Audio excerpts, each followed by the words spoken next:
KuCoin to pay $22 million, exit New York to settle state suit. The exchange will pay $5.3 million to the Attorney General's office and refund New York customers $16.77 million. Crypto exchange KuCoin agreed to pay a total of $22 million and terminate access for users in New York State.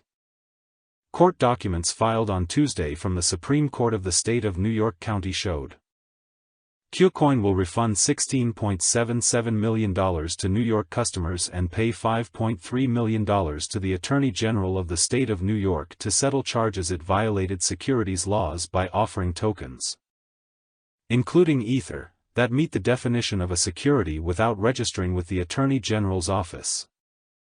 Attorney General of the State of New York Letitia James filed the suit in March, the first time a regulator had claimed in court that Ether was a security. I want to update all of you about our latest compliance action. KuCoincom has reached a settlement with the New York Attorney General, solidifying our commitment to compliant operations, KuCoin CEO Johnny Liu said in a tweet. KuCoin will need to terminate access to its services and close relevant accounts for New York users no later than 120 days after the effective date of the order, the document said.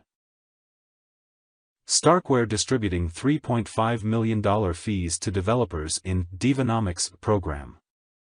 The developer firm, together with the StarkNet Foundation, said that the program will benefit dApp builders and core developers of the StarkNet blockchain. Starkware, the developer firm behind StarkNet, a Layer 2 blockchain atop Ethereum, announced Tuesday together with the StarkNet Foundation that about $3.5 million of fees paid on the network will go to developers as part of the recently announced Devonomics program.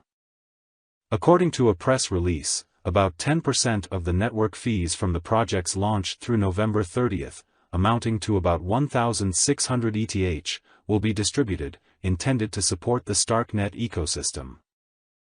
In time, future distributions will occur in STRK, the native governance token of the StarkNet blockchain. Currently, 8% of the fees will go to builders of decentralized applications, or dApps, while the remaining 2% will go to StarkNet core developers. Binance P2P trading platform halts ruble support following Russia exit. Customers are free to withdraw or transfer funds and continue trading via Binance Russia's new owner CommEx, the company said Monday. Binance is ending support for the ruble on its peer-to-peer trading platform as the firm exits Russia, according to a Monday announcement. Ruble support on Binance P2P ends on January 31 of next year, but customers can either withdraw their funds before the date or transfer funds to CommEx, Binance Russia's new owner, to continue trading.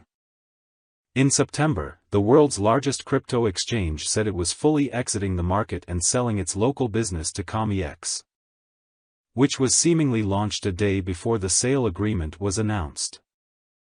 The scrutiny over the sale prompted Binance founder Changpeng CZ Zhao to clarify he was not the owner of CommEx in the days following the news.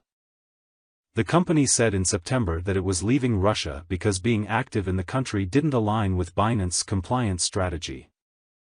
Binance recently agreed to pay $4.3 billion to U.S. authorities to settle several charges, including one related to sanctions law. Zhao stepped down as the company's CEO as part of the deal. DeFi platform Conic Finance's CNC token surges 50% as the protocol plots comeback after hack. Conic Finance was hacked in July, draining roughly $3.6 million worth of Ether from the protocol. Decentralized finance protocol Conic Finance unveiled plans Tuesday to deploy its upgraded version after suffering an exploit in July. Over the past 4 months, Conic has undergone extensive auditing and review in preparation of V2 deployment, a governance post reads. Now that all audits are nearly finalized, it's time to prepare Conic for launch.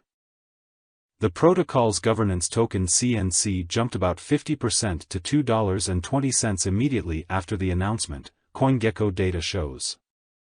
Conic Finance allows liquidity providers to diversify exposure to multiple liquidity pools and earn yields on major DeFi platform Curve Finance via so-called omnipools.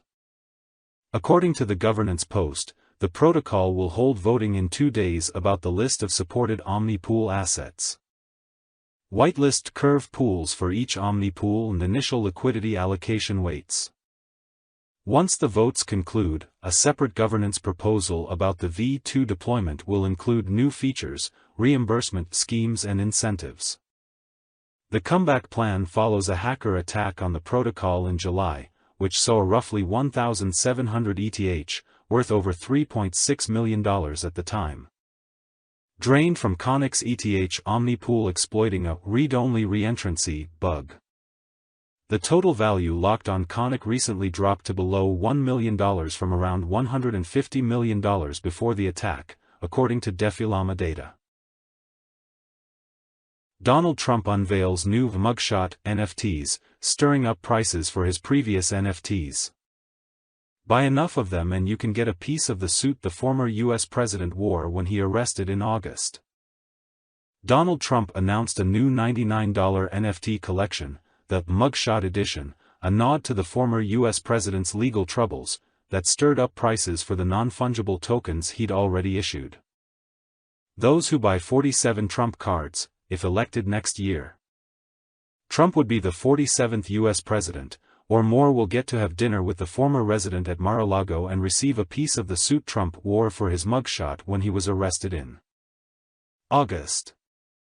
In this edition, some cards will even be one-of-ones, while some others could even be hand-signed by President Donald J. Trump, the NFT project's website said. Previously issued Trump NFTs flipped at as low as 0.1 Ether, half the 0.2 ETH price they traded before the announcement, but floor prices then rebounded to around 0.18 ETH. According to data by NFT marketplace OpenSea. Trump, despite being a crypto skeptic when he was president, last year debuted an NFT project called Trump Digital Collectible Card sporting images of himself similar to baseball cards. He released a second series of collectibles this April. Both collections sold out. US CPI inflation trended lower in November, rising 3.1% from a year ago. The core rate of CPI inflation was higher by 4% year-over-year, in line with forecasts. The Consumer Price Index for November met economist forecasts, with headline inflation slipping to 3.1% versus 3.2% a month earlier. Monthly headline CPI was higher by 0.1%, in line with expectations and up from 0% in October. The core CPI, which strips out volatile food and energy items, rose 0.3% on a monthly basis versus 0.3% expected and 0.2% in October. Annual core CPI was higher by 4% versus forecasts for 4% and 4% in October. That's all, subscribe to the channel and see you soon.